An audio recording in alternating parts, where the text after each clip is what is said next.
Okay, so today we're going to learn about what a linear function is. What do we need to know before we start talking about linear functions?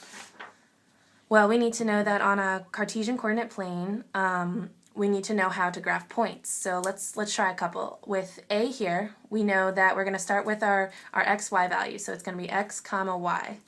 Our A is going to be 1, 2, 3, 3 in the x direction, and 1, 2, 3, 4 in the y direction. So it's going to be 3 comma 4. So we can do the same with the rest of these. B is in our x direction first, 1, 2, 3, 4, negative 4, comma, 1, 2, 2, negative 2.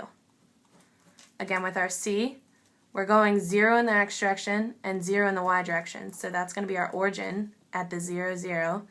And D here, we're going to go in our x direction first, which is negative 1, and then our y, 1, 2, 3, 4, 5. All right. Okay, so there are 3 different ways that we can look into linear functions. The first, just so that we can start to see what they look like, is graphically. I'm going to show you a couple examples of linear functions. What do you notice about all of these examples, and what do you think they have in common? There are 4 examples here. The first thing you should notice is that they're all lines. Linear functions are always going to be lines.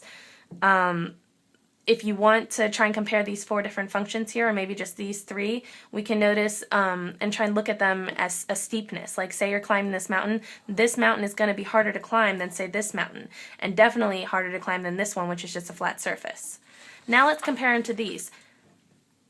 We know that linear functions are always going to be lines, so we know that none of these are going to be linear functions. The second way we can look at linear functions is algebraically. There are 3 different forms. The first is point-slope form, where we have y minus y1 equals m times x minus x1.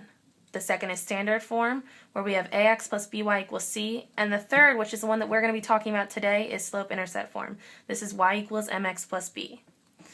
But what do all these variables mean? Our y is going to be a function of x, so we're going to be plugging in a value of x, and we're going to be getting out a y.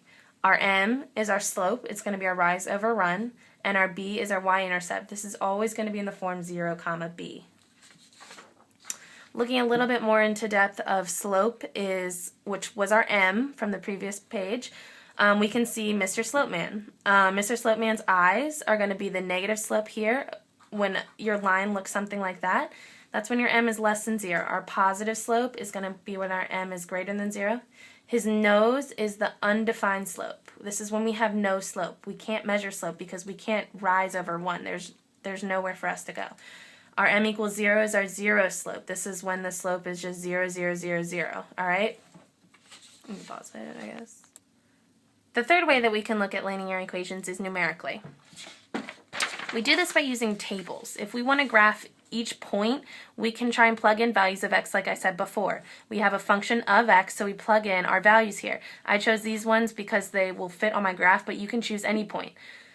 So when we plug in negative 2 into our graph, we get 3 times negative 2 plus 1, which is negative 5, so on and so forth, so we get all these numbers. Okay, so what I did next is that I graphed the points. Here we have our negative 2 that we're plugging in for our x, and we're going to get out a value of negative 5. We have our x value and our y value. So this coordinate here is going to be negative 2, negative 5.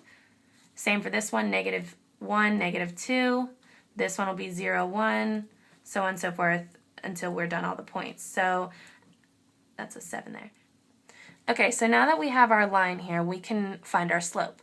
We're going to find our slope using our table here. So we're going to look at the changes in y's and the changes of x, because we know our slope is equal to rise over run, which is the change in y over the change in x. If we look at our y's here, we have a negative 5, a negative 2, a 1, 4, and 7. The way that we get from those points is to add 3. So that is our change in y. Same thing over here. The way we get from negative 2 to 1 is to add 1, so on and so forth until we get down to 2. So our change in y is 3, and our change in x is 1. This gives us a slope of 3 because 3 over 1 is 3. Okay, so why do we learn about linear equations? Here's some examples that are going to make it clear to you. Jimmy is working around the house for his parents. They told Jimmy that he could make $3 for every chore that he completed.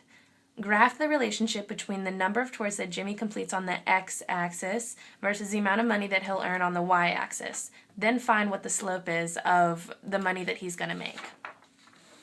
Here we can see the graph of Jimmy's earnings. If he does 0 chores, he's going to make $0. If he does 1 chore, he'll make $1, $2, $3. If he does 2 chores, he'll make that same $3 he made before plus 3 more, 1, 2, 3, all the way up until I guess I went 1, 2, 3, 4. If he did 5 chores, he would do this many, okay?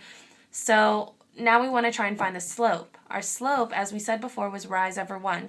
So we're going to do our change in y here. Our rise is 1, 2, 3 over our run, which is 1. And we're going to do the same thing. 1, 2, 3, run 1. 1, 2, 3, run 1. So we know that our slope is 3 over 1. So here's another example that we can use.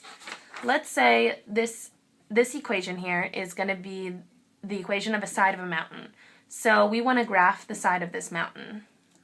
Pause it. Okay, so the first thing we're going to do, I transferred the function here onto this page, is we're going to find our y-intercept. Our y-intercept here is -1, so our b is -1. We know that it's always going to be in 0, b form, so we're going to put it in 0, -1. So this, we're going to graph it here, 0, -1. This is our y-intercept, is where it crosses the y-axis. Then we're going to find our slope. Our slope, if we remember, is y equals mx plus b. Our slope is our m here. So what's our m? Our m is 4. Another way to write 4 is 4 over 1. And the reason we want to do that is because we want to have a rise over a run. So we want to have a fraction here. So if we start here at our y-intercept and we go up 4, 1, 2, 3, 4, and run 1, then we put a point. Then we're going to do it again. We're going to rise 1, 2, 3, 4, and run 1.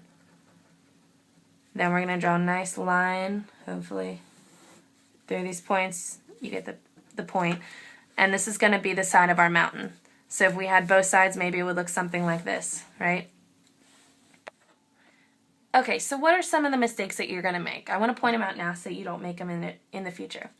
Sometimes you might mix up the x and y axis. We know that our y is up and down and our x is left and right. So what you might try and do is when you're doing your slope, you might try and do your run before you do your rise. We always want to do rise over run, which means we're doing the change in y over the change in x. All right. The second mistake you might do is that you might try and start your graph at 0, 0 at the origin rather than starting at your y-intercept. We know that our y-intercept in the last example was 0, -1. So it was down here. It's not at 0, 0. So you need to be careful with that one. And the third thing you might try and do is that you might mix up your 0 and undefined slopes. Our 0 is going to be, like I said in the beginning, this is Mr. Slope Man's, it's his mouth, so it's going to be from left to right. It's going to be a y equals something, right? And then our undefined is going to be an x equals. This is Mr. Slope's, this is his nose here, right? So we want to make sure we know the difference between our 0 and our undefined. This is going to give us something like, let's say we have x equals 2. That means that we're going to get something over 0, and we always know that we can't divide anything by 0. So this is going to give us an undivided.